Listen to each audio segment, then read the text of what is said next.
Adi Madhava Kunja Bihari Jaya Radha Madhava Kunja Bihari Madhava Kunja Bihari Gopi Jana Balabha Girivardhari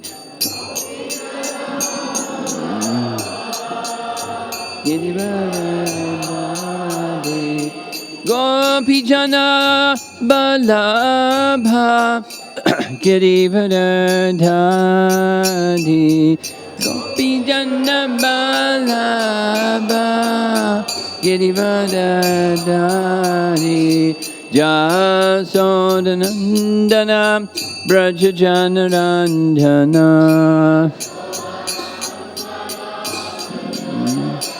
Jasodanandana Brajajanaranjana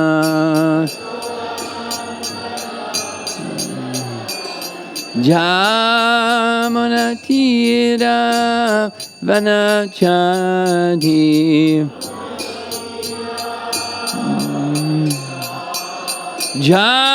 Jamunatira Vanachadi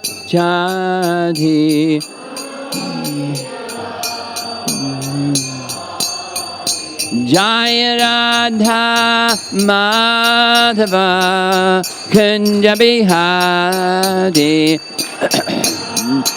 Madhava Kunja Bihari Jaya Radha Madhava Kunja Bihari Kunja Bihari Gopi Jana Balabha Girivardhari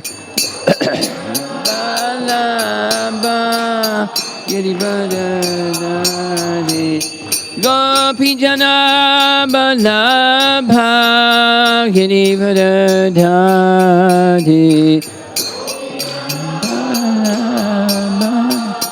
Girivardhari Jasodanandana Brajajanaranjana Jasodanandana Brajajanaranjana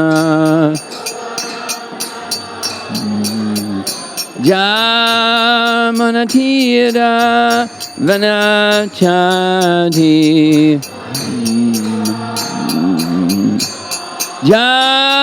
Jamunatira Vanachadi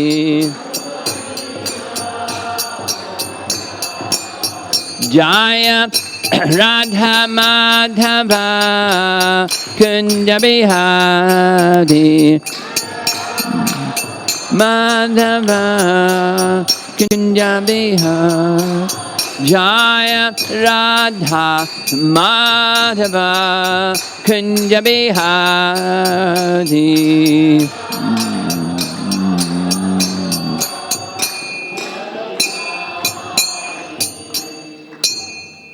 Jaya Vishnupad Paramahamsa Parividakacharya Astatara Satasi Srimad His Divine Grace Sri Bhakti Vedanta Swami Srila Prabhupada Ki Ananta Koti Vaishnavrinda Ki Gaur Premanandi.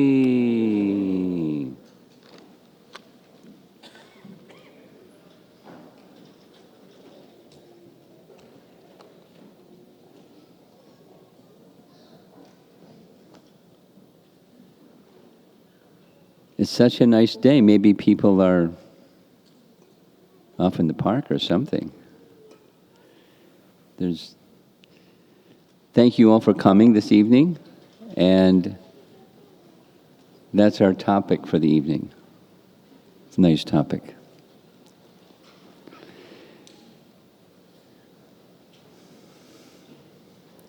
From a little background on where the topic comes from. a few different sources. Sometimes we're in our head, more than sometimes. And we might say to ourselves, or have others advise us, or advise somebody else, move from the head to the heart. You've heard a phrase like that, right? Or in japa retreats, chant from the heart. What does that mean? And how do you do it?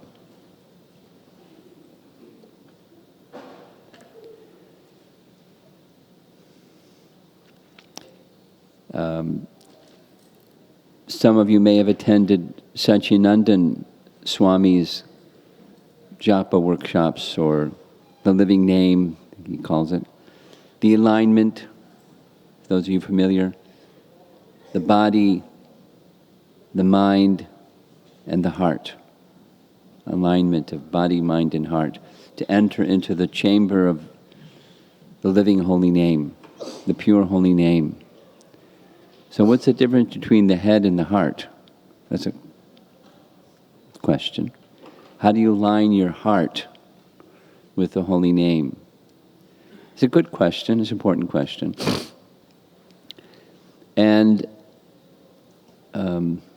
during this past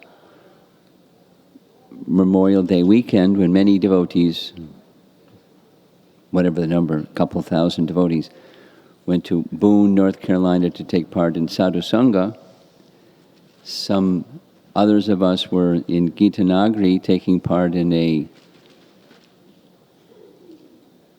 workshop or a seminar on empathic communication. Now, popular in the world today, if you're not aware, is nonviolent communication. There's a lot of violence these days, yes? People are expressing their anger in some violent ways, like guns and other things. They're expressing their anger.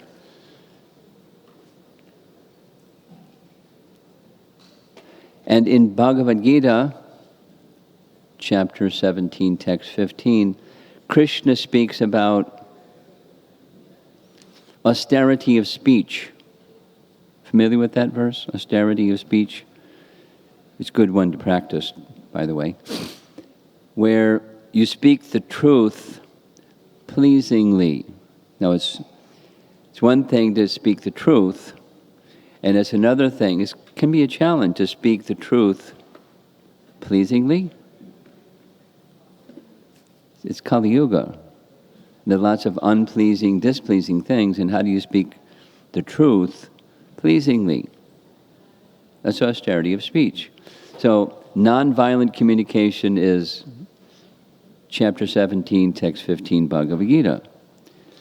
Only Bir Krishna Maharaj was leading this discussion because he studied under Marshall Rosenberg, who was practically the pioneer of nonviolent communication in America and Europe as well. So, we had a part 2 discussion, because in devotee communities, this is not an exception, it's a devotee community, where people who are nice devotees, they come together, and somehow there's differences. And when there's differences, sometimes the response to those differences is not the nonviolent communication kind, or it's not the austerity of speech kind. Sometimes. And then people that are managers, they end up getting out their fire hose and putting out fires over here and over there, because it gets a little hot sometimes between this nice devotee and that nice devotee. Sometimes. So it's a really good skill. It's a really good for communities. This is one where we learn how to communicate effectively and compassionately. So we were exploring that topic. And we looked at Srila Prabhupada as the Acharya of the Hare Krishna movement, the Acharya of empathic communication. And then, so this is one of the topics. Communication that's from the heart. So what does it mean and how do you do it? That's our topic. I'm going to have to pull it up on, well, maybe I don't have to pull it up on my screen.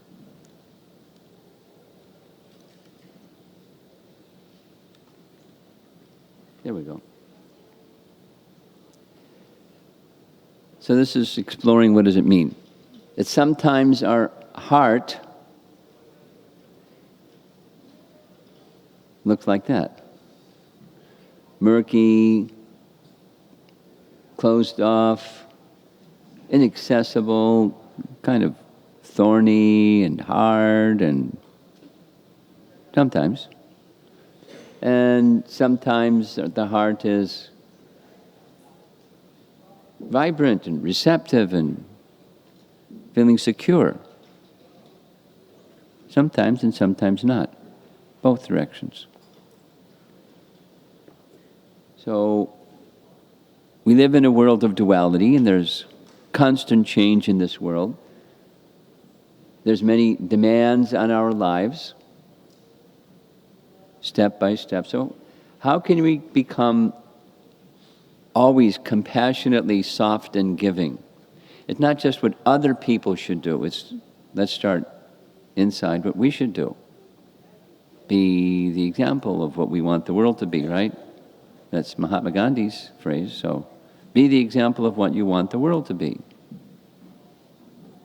He's famous for having said that. So how do we do this ourselves? Have a heart that's always, constantly soft and compassionately giving. Da-da-da. The answer is bhakti. Continuous devotional service to Krishna. There's the path to Krishna, and there's Krishna. So we just have to walk the path to Krishna. So what is bhakti? Here's Rupa Goswami's definition of what is bhakti. Many of you are familiar. This is the core verse of the entire Nectar devotion. Anyabhilashata shunyam jnana karma janavritam anukoyena krishnanushilanam bhaktir uttama. Prabhupada's translation.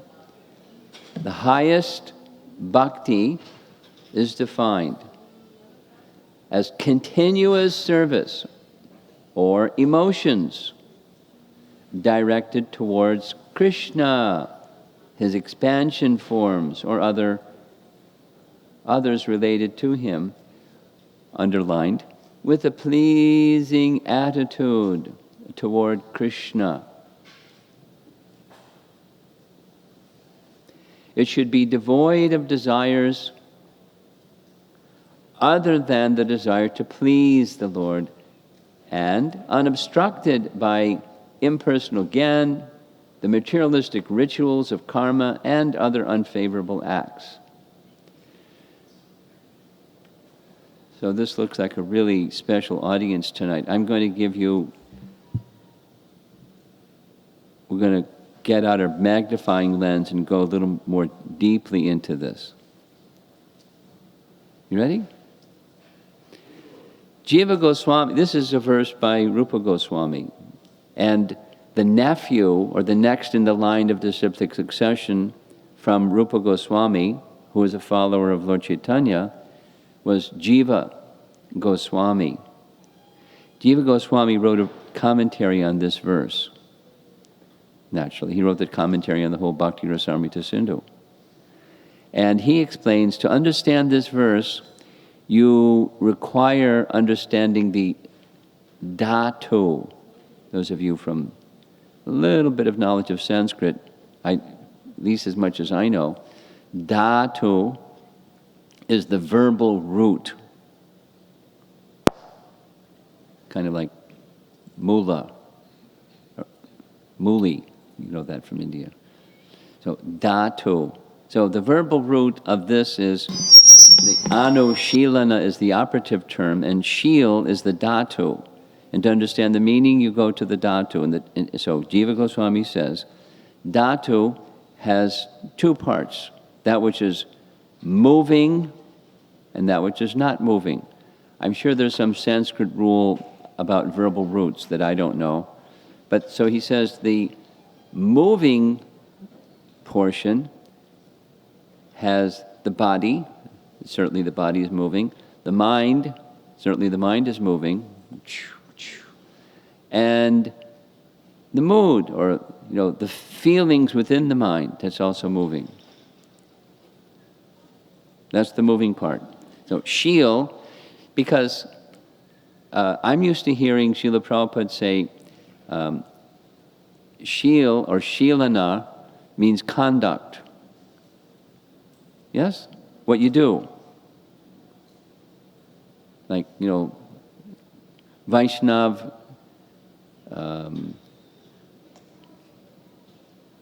conduct, Vaishnav etiquette. It's shilana, Vaishnava shilana, Vaishnav conduct. So, behavior, that what you do, that's the moving part. But there's a non-moving part, that's important. And the non-moving part of dhatu, shil, is your deepest held convictions that circumstance doesn't create and circumstance doesn't change. Doesn't bring it into being and doesn't take it away. Circumstances can change, but it doesn't create your deepest held convictions. It's always there. It's never taken away, it's never created. That's the non-moving part of shil. So that's what's here. There's the continuous service or emotions. The service is what you do, and the emotions is what you feel. And they're both. That's the changing part. What you do and what you feel. Because we feel this and then we feel that. Wait a while, you feel something else. But there's a deeply, deeply, deeply held conviction that doesn't come and go. And that's going to support the emotions and what you do, what's in the mind and what the body does.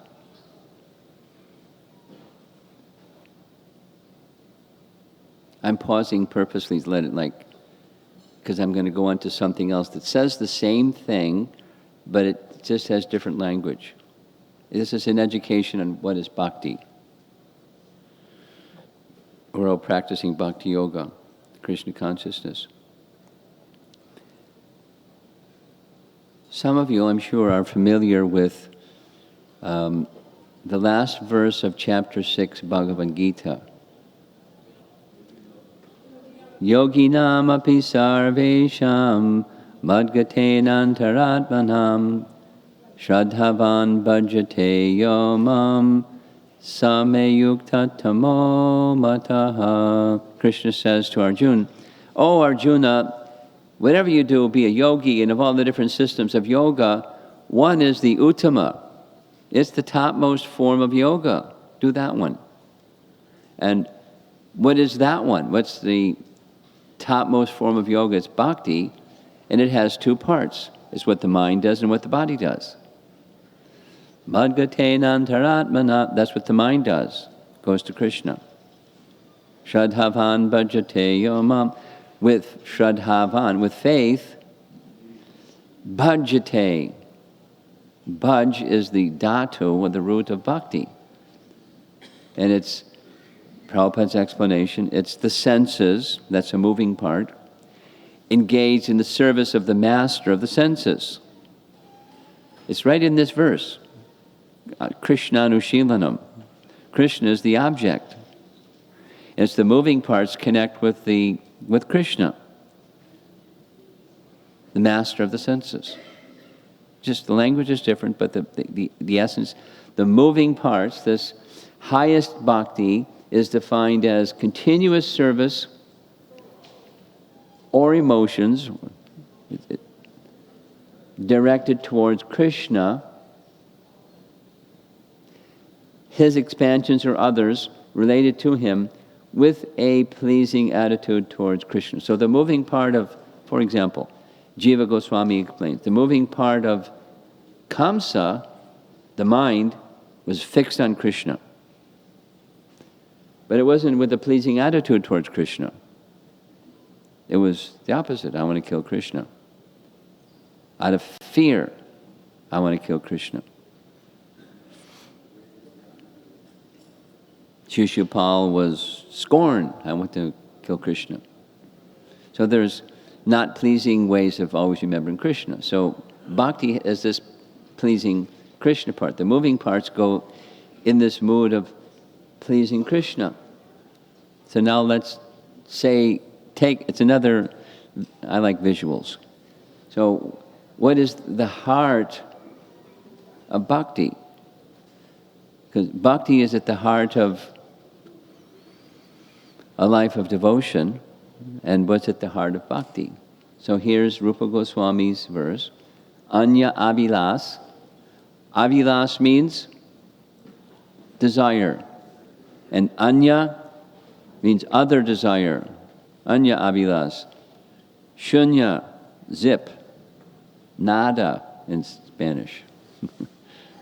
Nothing, no other desires. This is choosing Krishna bhakti as the topmost goal. So bhakti includes. That's the goal. There isn't a goal that's higher than bhakti.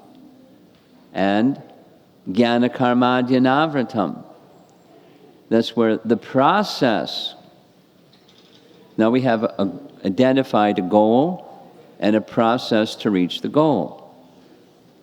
Bhakti is the process to reach the goal. Now, here's a heart.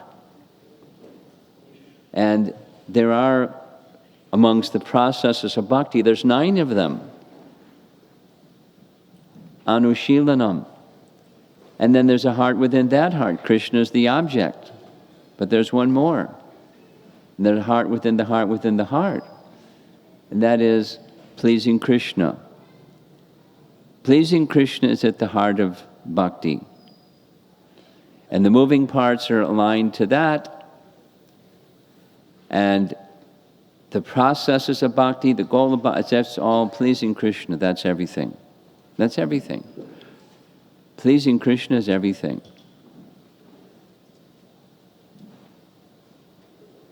That's the heart of bhakti.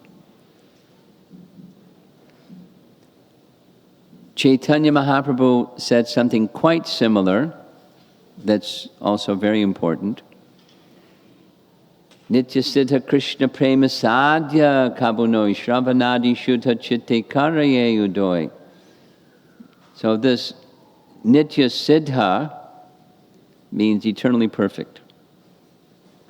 And that sadhya, or the fruit of that eternally perfect condition, is Krishna Prema. And there's a sadhana to reach the sadhya. I hope you don't mind Sanskrit terms, but it's Bengali, but it's also a Sanskrit term. Sadhya, it's the goal. And sadhana is what you do to reach the goal.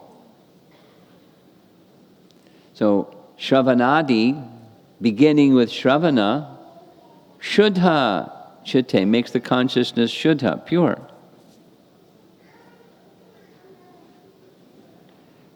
So what the teaching is that there is an inherent intention within the heart of everyone. All you have to do is just exist. Just have to be a spirit soul, and that's pretty much most of us. And it's not just us, it's not just the human form. It's all living entities. A little bug that may be crawling underneath a bench over there, and whatever living entities, the plants and the trees and the birds and Just be a living entity. And inside that living entity, doesn't matter what country you're from, what race, what culture, what language, what color, purple, pink, orange, green, doesn't matter. Just be a spirit soul, and inside there's this inherent intention. What's that? Wanting to please Krishna. That's this unchanging part.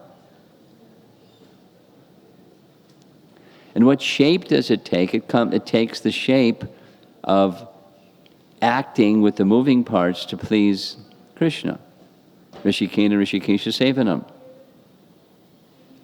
The senses engage in the service of the master of the senses for the pleasure of Rishikesh, for the pleasure of Krishna. It's already there.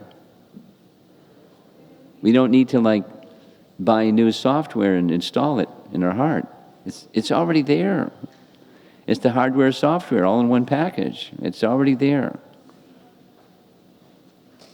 And it just needs to be awakened. And Shravanadi, that's the process, the bhakti, beginning with Shravana, which is what we're doing right now, beginning with Shravana, then that inherent intention awakens. Please notice, I'll draw it to your attention, I'm saying the same thing in a number of different ways. Now I'm going to say it one more way. You ready? Bhaktivinoda Thakur wrote a book in Bengali called Jaiva Dharma. And in Jaiva Dharma, let's relax a little bit from the philosophy. Jaiva Dharma is Bhaktivinoda Thakur's style of teaching through contemporary storytelling. So here's the contemporary story. He wrote in the late 1800s. And the story is a young boy, two friends, growing up in Calcutta. And they're having this conversation, hey, let's go have a good time somewhere. Young people talk like that sometimes. So, hey, we heard about this place out there, Navadvip, Mayapur. Let's go check it out and have a good time. So they go and check it out to have a good time. And when they go to Navadvip or Mayapur, something happens. They hear this boom, boom, boom, this kirtan thing going off, and it's a party. It's a kirtan party. And so they go to the party and they meet these elevated saintly people. And they have a wow experience. Wow, we came here for a party, but we met some holy men. And we find this interesting. So they started coming back. And in the course of the discussions with the holy men, it's chapter by chapter, nectar of instruction, nectar of devotion, and our bhakti it's a bhakti shastri course.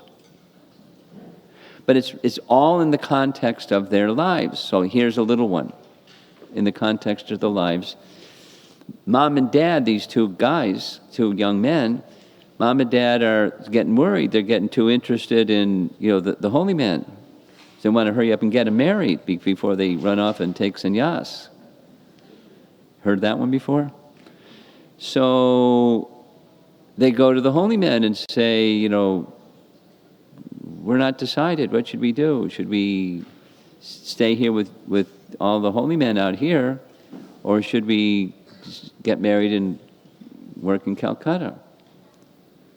And they give their practical advice. It's exceptional to be able to live as we live in this world today. This is the late 1890s. You have to see how you're best situated, but you may be best situated being as a grahastha and living a responsible life of devotion. And then they describe the life of devotion for a grahastha. The sadhus are describing this to these two young men. They're just teaching, Bhakti Rasamrita Sindhu and nectar of bhakti, nectar of instruction, through the course of a contemporary story. So, in this Jaiva Dharma, the sadhus are describing to these two men, instead of saying Nitya Siddha, he calls it Nitya Dharma. So, what's the purpose of Dharma? Is to come to the stage of Siddha, to come to the stage of spiritual perfection. So I'm just going to say it very simply, but he says, everything has a source, and that source of everything is Krishna, and from that source come things. And the sadhus use the word vastu. And the definition given of a vastu is something that exists. So there's an entity. That's Bhaktisiddhanta's language, is an entity. He uses this word vastu. And every vastu has some characteristic.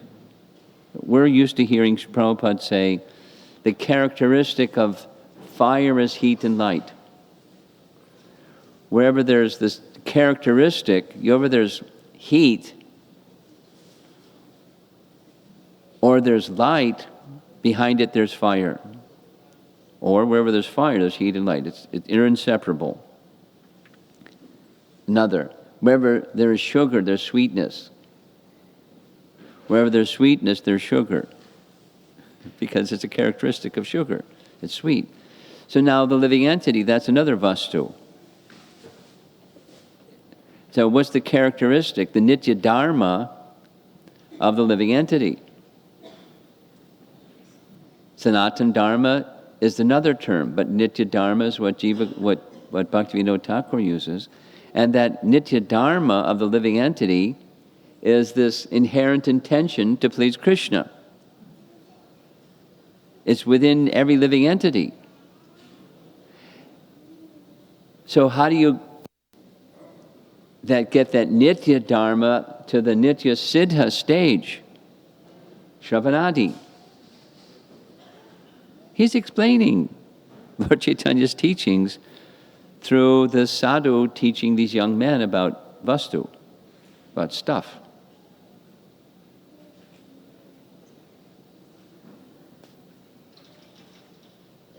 Then he says, the changing parts may change. The transmigration of the soul may move from this to that, or even in one lifetime. We may have a childhood experience and a young youth experience and an adult and an old. The changing parts may change. And then from one lifetime to the next lifetime, the changing parts can change. But there's an unchanging part. That's who we really are. That's our Nitya Dharma. And the Nitya Siddha stage of that Nitya Dharma is Krishna Prema. But even the Nitya Dharma is the intention to please Krishna. It's already there. We don't have to go out and buy it at Kmart. It's already there. You don't have to install it in our mind system. It's already there.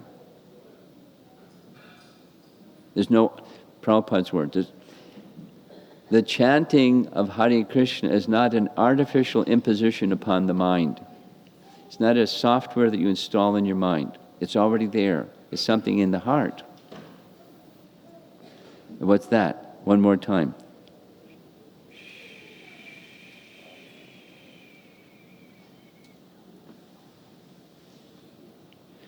It's the intention to please Krishna. It's inherent. And bhakti is to awaken that up to the stage of mature, complete, blossoming, fragrant fruit and flower stage of bhakti. Therefore, connecting to the heart means to access that which is truly of substance in each living entity. It's Nitya Dharma, which is the desire to please Krishna. Bhakti is not just a behavior. Bhakti has behaviors, that's the moving part. But the essence is not the behavior. We do behaviors. That's good. If it's not the essence. Executing the process of bhakti is to uncover that real substance, the seed of intention to please Krishna, and allows its natural life to flourish. One that surpasses all material preconditions, one that is supremely beneficial to oneself and to all others. Now, this is connecting to this empathic communication. To have empathic communication, it really helps to know who you are. Say it negatively. If you don't know who you really are, any attempt to have empathic communication, or Krishna's phrase in Bhagavad Gita 17:15, austerity of speech, you may be biting your tongue, but you're not going to be effectively communicating, where you're not only speaking the truth, but you're speaking the truth pleasingly. You really understand the other person, who they really are, and you accept them for who they really are. There's the package, the moving part, and then there's the unmoving part. It's a whole other way of seeing one another. You know, devotees and the non-devotees. And other species of life. See the world in which we live through the eyes that's filled with bhakti.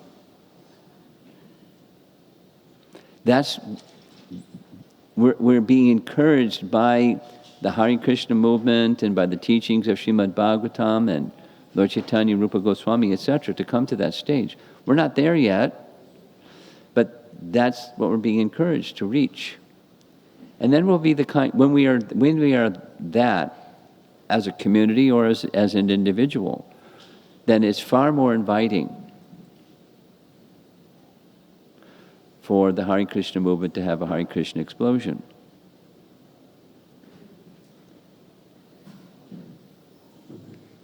Once we connect to this place in our heart, service to Krishna becomes so intrinsic to our being. When there's challenging circumstances or favorable, again, it's the world of duality. Sometimes good fortune, sometimes ill fortune. Before coming here this weekend, I was in upstate New York and it rained every day. Every day. Then I came to New Jersey and it was sunshine, it was hot. Anyway, it's the world of duality, sometimes and sometimes. Sometimes people speak very kindly, sometimes people speak harshly. It's a world of duality. And that's the place where we live. You can get, all bent out of shape because people speak harshly. Go get hurt or retaliate and go hide in a corner or crawl under the rug or get sad and depressed and, something. Or you can be the unchanging living entity within that's wants to please Krishna in all circumstances of life.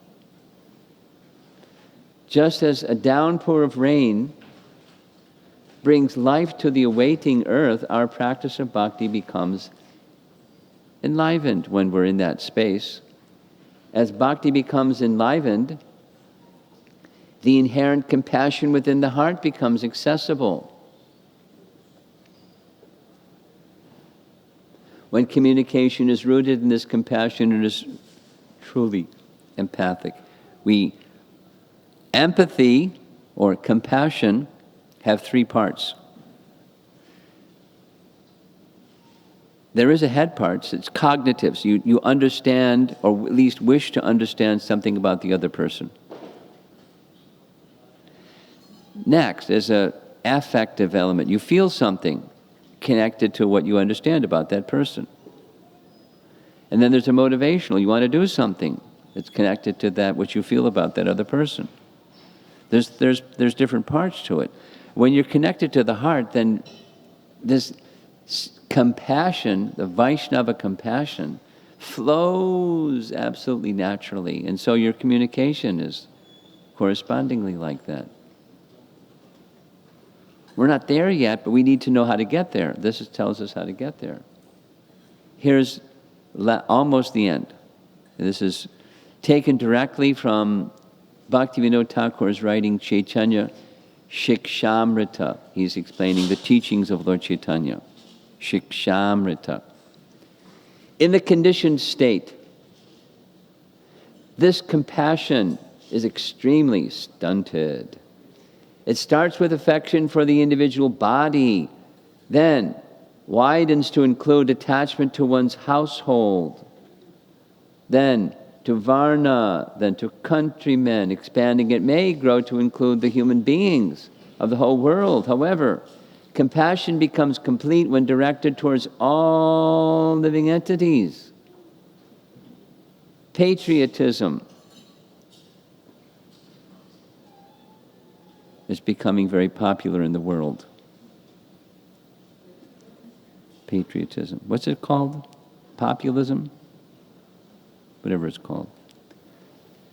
Patriotism is but a limited aspect of this sentiment in relation to a country. Philanthropy is compassion directed towards all humanity. However, Vaishnavas should not be limited by these mundane sentiments. They should have compassion for the complete range of living entities, not wanting to cause harm to any of them, human or otherwise.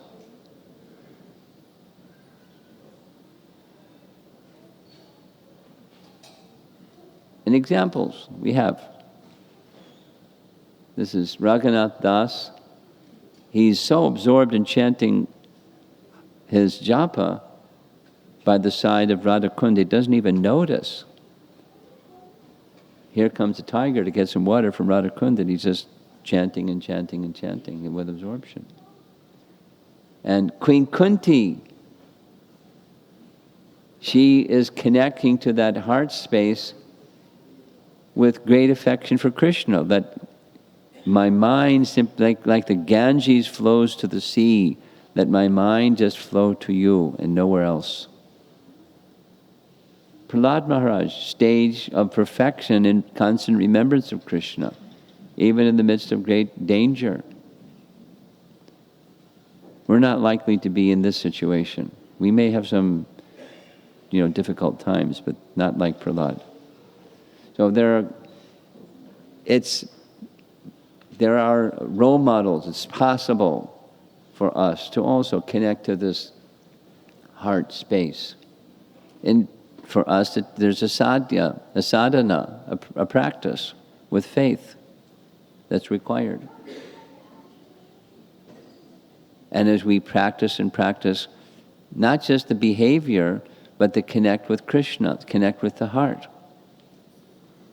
It's important. When there's a disconnect, we communicate from the platform of mind or intelligence in order to defend or satisfy our false ego. When we feel loving shelter and protection in our relationship with Guru and Krishna, qualities such as tolerance, there's a tree, tolerant like a tree, and respect for others without expecting any in return will develop. So this is important. From the heart, take shelter of our relationship with Krishna. It's already there. And we're just distracted. We have to keep bringing our attention back to what's already there, who we really are.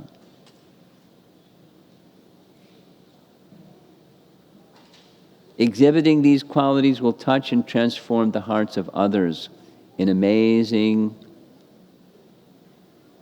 and unexpected ways.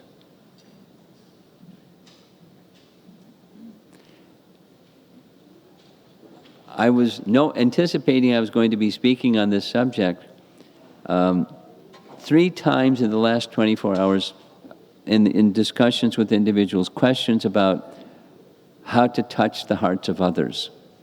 And I try, but it's limited. I'm ineffective. It just happened in a midday home program.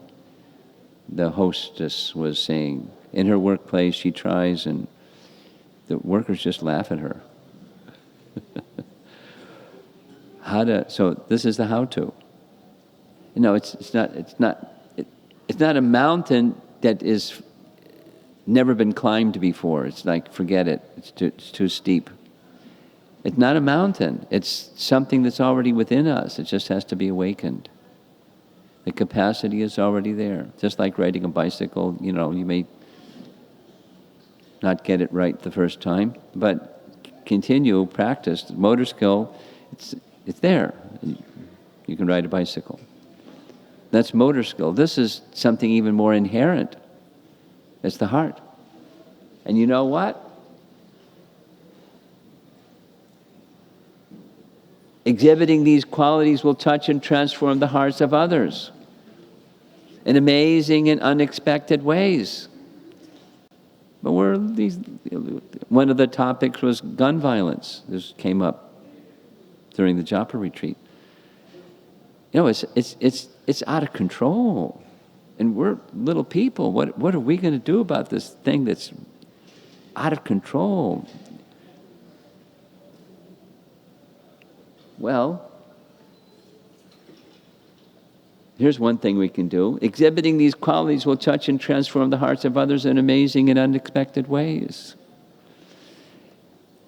And if one of us gets together with some of the others of us that are trying for this from the heart, receiving and giving bhakti, it has a power beyond ourselves. It has a Krishna Shakti, combined effect.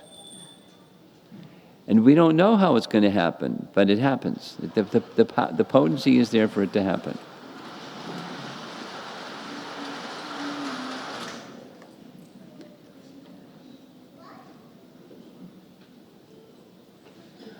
So that's the last slide. And the curtain's over. So what time am I supposed to end? Who's our timekeeper? Madhupati? Huh? 5 minutes.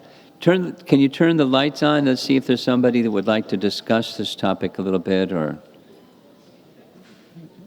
add something, questions.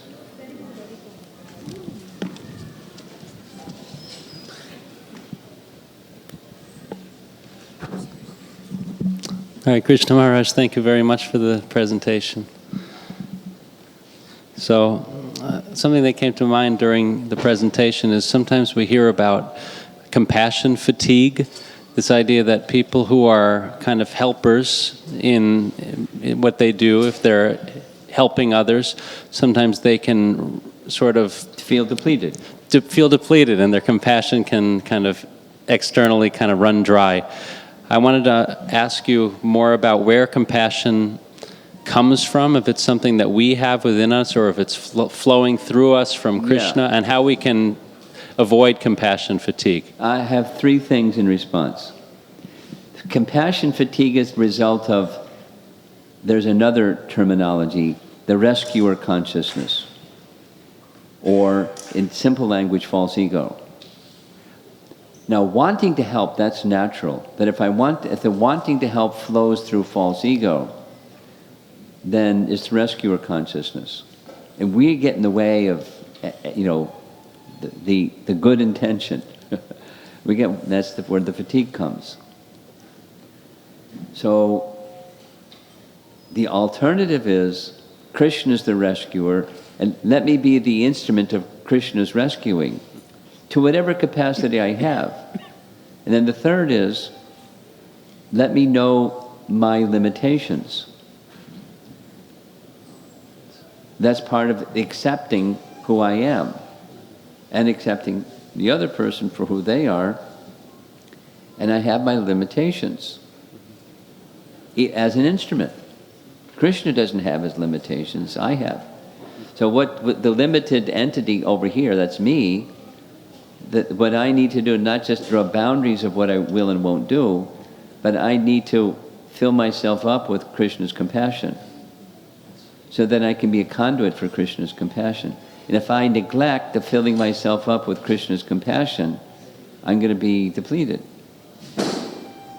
So I need some boundaries for, and be a lot in the receiving mode of Krishna's compassion in order to give. It's Krishna's compassion. Who is the deliverer of the fallen souls? Is it you, or the rescuer, or is it Krishna? So I need to be able to receive Krishna's kindness in my heart. My bhakti vessel needs to be really full, so that I can naturally, the quality of compassion is a natural quality of the soul because it's of Krishna. But my Krishna connection has to be really strong. And then knowing my limitations, because I'm very tiny. Okay? Thank you so much. Up Hare here. Krishna. There's a hand up front.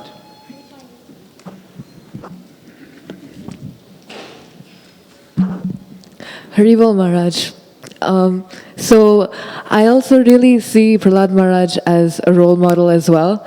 So one thing that really inspires me of Prahlad Maharaj is how much compassion he had for Hiranyakashipu, despite the negativity that that Hiranyakashipu brought.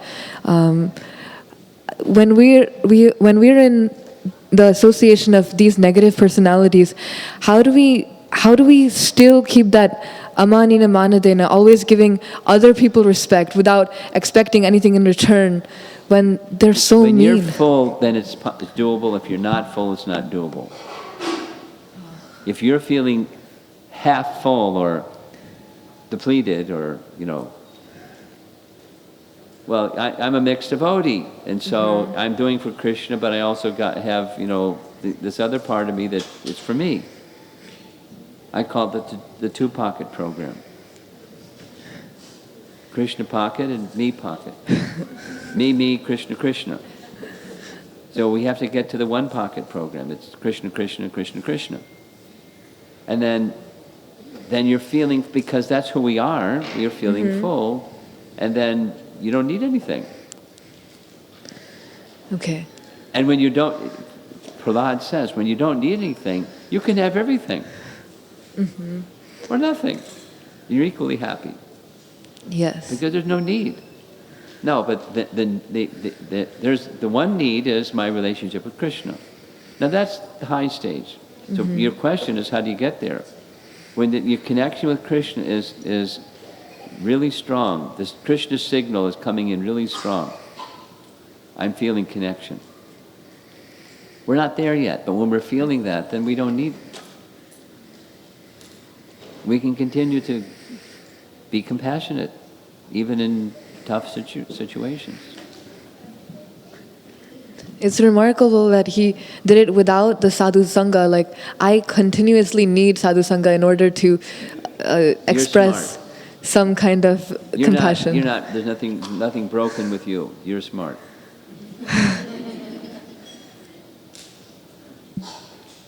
Now, he had, because of his maturity in bhakti, he had continuous sangha just by remembering. He was not disconnected from sangha. Oh, okay. Because he was always remembering and feeling connected to Narada. His spiritual master. So simply by thinking of devotees, I can have sangha. Like Srila Prabhupada, when he came, he said two different things. Both of them, a number of times. I never felt separation from my Guru Maharaj. I never felt alone. Because his instruction was with me always. Vibrant, vital. He was charged with Bhaktisiddhanta's instruction. And sometimes he would say, I was feeling separation from my Guru Maharaj.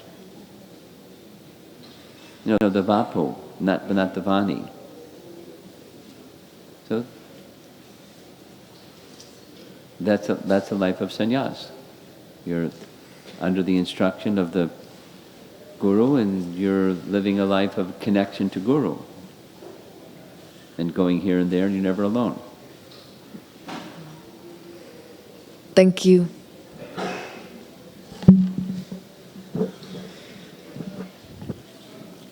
Anyone else?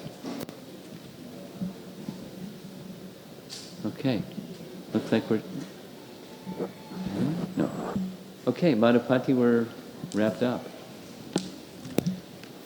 Srila Prabhupada ki jai. Ki jai. So let's thank Maharaj with a loud Haribol, Haribol, Haribol. Take your seats. We have a few announcements.